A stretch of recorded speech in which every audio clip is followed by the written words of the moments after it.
बिस्मिल्लाहिर्रहमानिर्रहीम। अस्सलाम वालेकुम नाज़रीन, वेलकम टू माय शो। आज हम एक और रेसिपी के साथ आपकी खिदमत में हाजिर हैं। मीठे की रेसिपी है ये, और ये मैं बना रही हूँ फ्रूट ट्रैफल।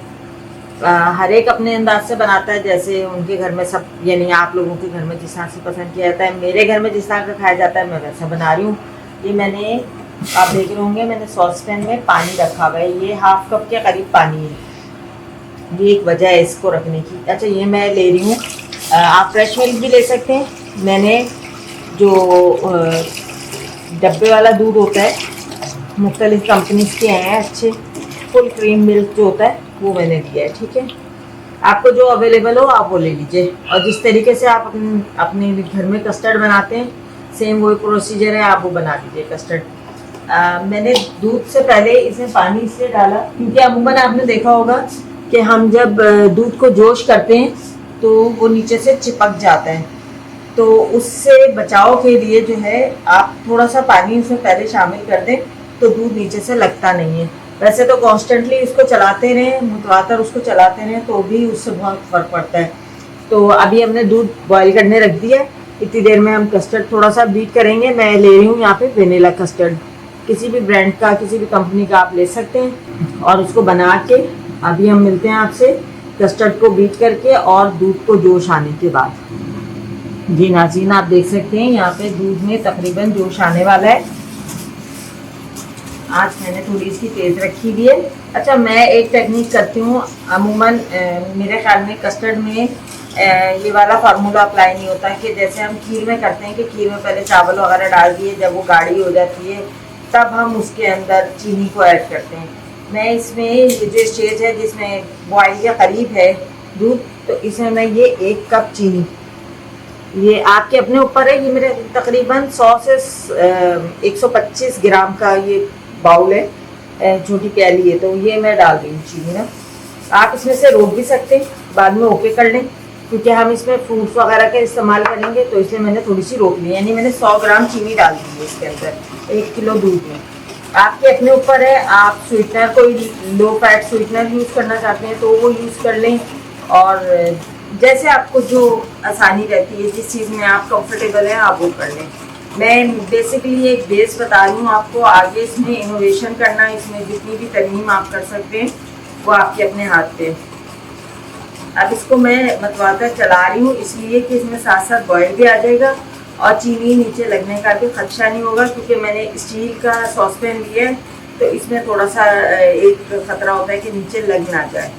तो अभी हम इसको पका रहे हैं अच्छी तरीके से, ये जोश पे आ रहा है ये, ठीक। अब ये हमारा बॉयल की तरफ जा रहा है। नए बनाने वालों के लिए मैं बता रही हूँ कि आपने जैसे ही कॉर्नफ्लोर, जैसे मैंने डिज़ोल्व करके रखा हुआ है, ठीक है, ये 4 टेबलस्पून फुल है, इसको मैंने पानी में डिज़ोल्व किया, आप दूध में भी कर सकते हैं। और इसके साथ आप इसमें क्रीम भी ऐड कर सकते हैं। जब ये ठंडा हो जाए तो आप क्रीम भी इसके अंदर मिक्स कर दें। मैं नहीं कर रही, वो बहुत ज़्यादा हैवी हो जाता है। फिर पार्टी वार्टी हो, कोई आपके यहाँ फंक्शन हो, कोई पार्टी हो, गेट टुगेदर हो, तो उसमें तो वो अच्छा लगता है, लेकिन वैसे नहीं। मैंने वैसे ही फुल फैट और फुल क्रीम वाला मिल्क लिया है। अच्छा, इसमें आप ये करें कि जब आप कॉर्नफ्लोर डालते हैं ना तो फ़ौरन 1-2 मिनट बाद चूल्हा ना बंद कर दें, उसको एटलीस्ट पकने दें। तकरीबन उसको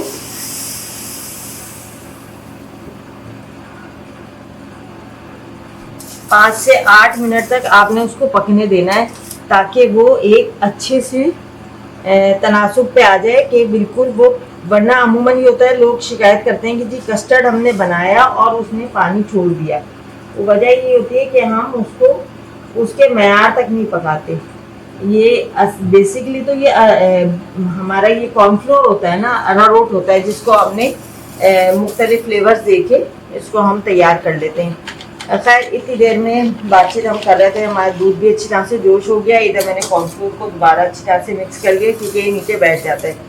अब आज जो है मैंने बिल्कुल मीडियम लो की हुई है और मैं इसमें बॉयल है और मैं इसके अंदर थोड़ा थोड़ा करके कस्टर्ड डाल दूँगी। बिस्मिल्लाहिर्रहमानिर्रहीम। थोड़ा चला के फिर आपने रुक जाना है, चेक करना है कि आपको किस कितनी कंसिस्टेंसी चाहिए, ठीक है। अभी हमें मज़ीद चाहिए थोड़ी सी। तो अमूमन ये होता है कि ट्रैफल वगैरह में बहुत ज़्यादा गाढ़ा कस्टर्ड नहीं यूज़ किया जाता, क्योंकि हम उसके अंदर फ्रूट्स भी डालते हैं, केक भी डालते हैं, तो उन तमाम चीज़ों से जो है वो कस्टर्ड बहुत ज़्यादा गाढ़ा होगा तो वो अच्छा रिजल्ट नहीं आता, ठीक है। तो ये जब तक पक रहा है 5-7 मिनट तक, तो मिलते हैं आपसे 5-7 मिनट के बाद।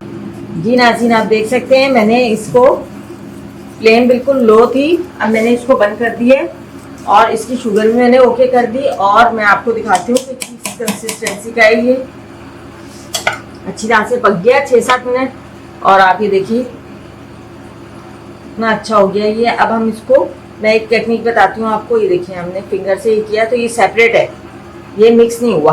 गरम बहुत है, इस तरीके से करने में बड़ा मुश्किल हो जाता है, ठीक है। अब हम इसको ठंडा होने देंगे, क्योंकि ट्रैफल बनाने के लिए हमें लाजमी तौर पे कस्टर्ड रूम टेम्परेचर पे चाहिए, समझे, ठंडा ही चाहिए एक तरीके से, तो ये होता है सही तरीके से काम करता है।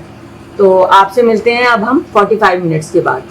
जी वेलकम बैक नाज़रीन। यहाँ हमारा कस्टर्ड जो हमने तैयार किया था वो ठंडा हो गया। उसको गाहे बगाहे आपने चलाते रहना है कि इसमें वो ना आए मलाई, ठीक है। इससे आप इसको चलाते रहेंगे। अभी ये हल्का सा वार्म है अभी भी, तो लेकिन ये कि इस वक्त फिर भी ये चल जाएगा, इतने में तो काम हो सकता है फिर भी ना। बहुत ज़्यादा ठंडा नहीं हुआ, लेकिन ये थोड़ा वार्म है। तो अभी हम इसको अब डिश में असेंबल करना मैं आपको बताती हूँ। ये मैंने लिया है बेकरी का केक, ये भी मैं आपको बनाना सिखाऊंगी इंशाल्लाह। अब इसको आप अपनी मर्जी से जैसे चाहें डेकोर कर दें। तो इसको मैं ये साइड्स पे लगा रही हूँ, और आपसे मैं मिलती हूँ इसकी कंप्लीट करने के बाद डेकोरेशन तमाम केक की। जी नाज़रीन, आप देख सकते हैं मैंने इसमें तमाम का तमाम जो केक था वो इसको बिछा दिया। अब हम हल्की सी लेयर जो है अपने कस्टर्ड की इसमें बिछाएंगे। बिस्मिल्लाहिर्रहमानिर्रहीम। कोशिश करेंगे कि तमाम केक जो है हमारा वो इससे कवर अप हो जाए, ठीक है। ये बड़ा अच्छा रहता है पार्टीज वगैरह में, आप ईद के मौके पे बना लें। बच्चों की गेट टुगेदर होती है, आजकल तो घर पे ही होते हैं बेचारे कोविड की वजह से, तो ये होता है कि उनको कुछ ना कुछ चाहिए होता है। घर पे रह रह के बच्चों को फारिग रह रह के भूख ज़्यादा लगती है, तो आप इस तरह की चीज़ें बना लें, ये बड़ी अच्छी रहती हैं। ठंडा करके खाने में बड़ा मज़ा आता है। बहुत ठंडा ना खाएं, बहुत ज़्यादा ठंडे से भी अवॉइड करना है, लेकिन ये कि हाँ ये अच्छी चीज़ है कि जिसमें आपको फ्रूट्स वगैरह भी चले जाते हैं आपके अंदर, और आप चाहें तो इसमें नट्स भी डाल सकते हैं। मैं कभी कभार नट्स डाल देती हूँ, कभी नहीं भी डालती, लेकिन मैं फ्रूट्स ज़रूर डालती हूँ इसके अंदर अच्छे खासे क्वांटिटी में। तो अभी हमने ये जो है, और इसमें आप यूज़ करें अपनी मर्जी के फ्रूट यूज़ कर सकते हैं, लेकिन कोशिश करें कि सॉफ्ट फ्रूट यूज़ करें। आजकल जैसे सेब अगर सख्त आ रहा है ना, तो सेब ना डालें इसके अंदर।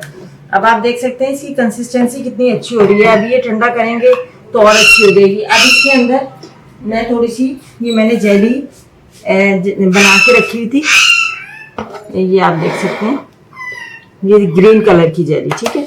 तो मेरे पास ये थी अवेलेबल, आपके पास जो भी हो आप वो डालें। थोड़ी सी इस पे जेली इस वक्त हम डाल देंगे। बहुत अच्छी लगती है, बच्चों को तो बहुत शौक से खाते हैं। बहुत अपीलिंग होती है बच्चों के लिए, और पेट के लिए भी बहुत अच्छी होती है, फ़ायदेमंद होती है।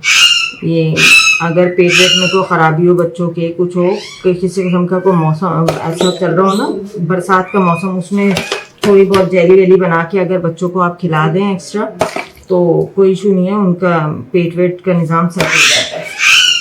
ये मेरे पास यहाँ पे कुछ अंगूर हैं, एक फ्रूट कॉकटेल का टिन है, छोटा वाला लिया है मैंने।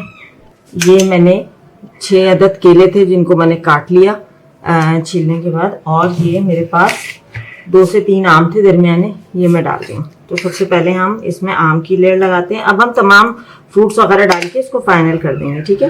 तमाम चीज़ें हमने इसके अंदर डाल दी हैं, और ये भी एक तरीका है फ्रूट चाट की तरह से ना बच्चों को फ्रूट खिलाने का। बच्चों में ये रुझान बहुत कम होता जा रहा है। हम लोग अपने बचपन में फल बहुत खाते थे, तो बड़े फिट रहते थे माशाल्लाह। हमारे जो ग़िज़ाई ज़रूरियात थी वो पूरी हो जाती थी, हमें को भी मेडिसिन पे नहीं जाना पड़ता था।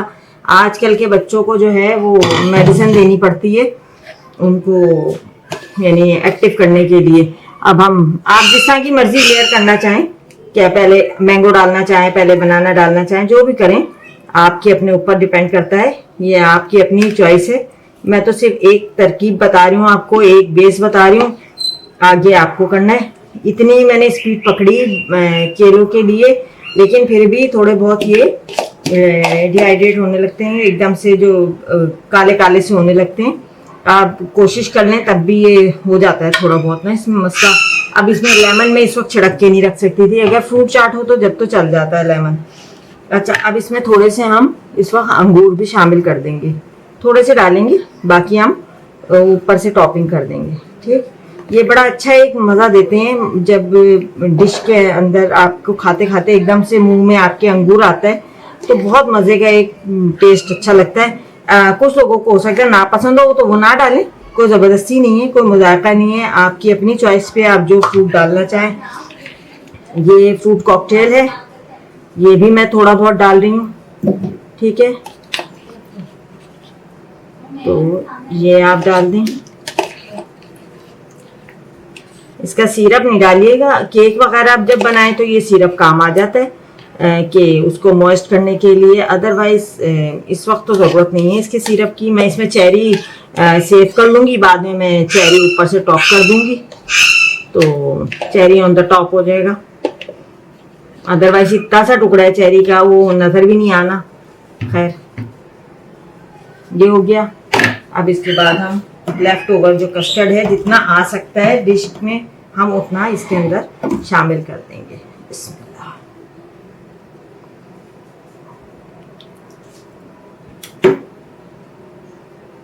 यानी जितना आपका कस्टर्ड बच जाए तो फिर आप उसको एक एक्स्ट्रा डिश में भी रख दें। जिसको ट्रैफल खाना है वो ट्रैफल खा ले, जिसको सादा खाना है वो सादा कस्टर्ड खा ले।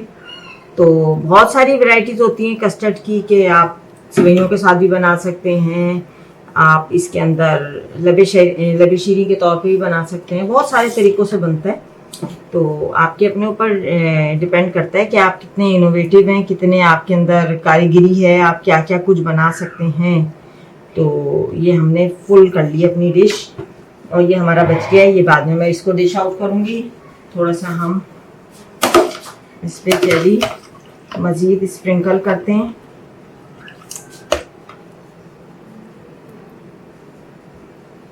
बहुत अच्छी एक लुक आ रही है, माशाल्लाह माशाल्लाह। उम्मीद है आपको ये रेसिपी पसंद आई होगी, अपने फीडबैक से ज़रूर आगाह कीजिएगा। वीडियो अच्छी लगी, रेसिपी अच्छी लगी तो मस्ट लाइक, सब्सक्राइब और अपनी कमेंट से ज़रूर मुझे आगाह कीजिएगा। और जो है चैनल को अगर अभी तक सब्सक्राइब नहीं किया तो काइंडली सब्सक्राइब कर लीजिए, और अपनी दुआओं में याद रखिए। बहुत जल्द आपसे मुलाकात होगी किसी नई मज़ेदार सी और अच्छी सी डिश के साथ। तो जब तक के लिए इजाज़त दीजिए, और अपनी दुआओं में याद रखिए, अपना बहुत सारा ख्याल रखिए। बहुत जल्द मिलते हैं आपसे इंशाअल्लाह ताला। तब तक के लिए अस्सलामु अलैकुम।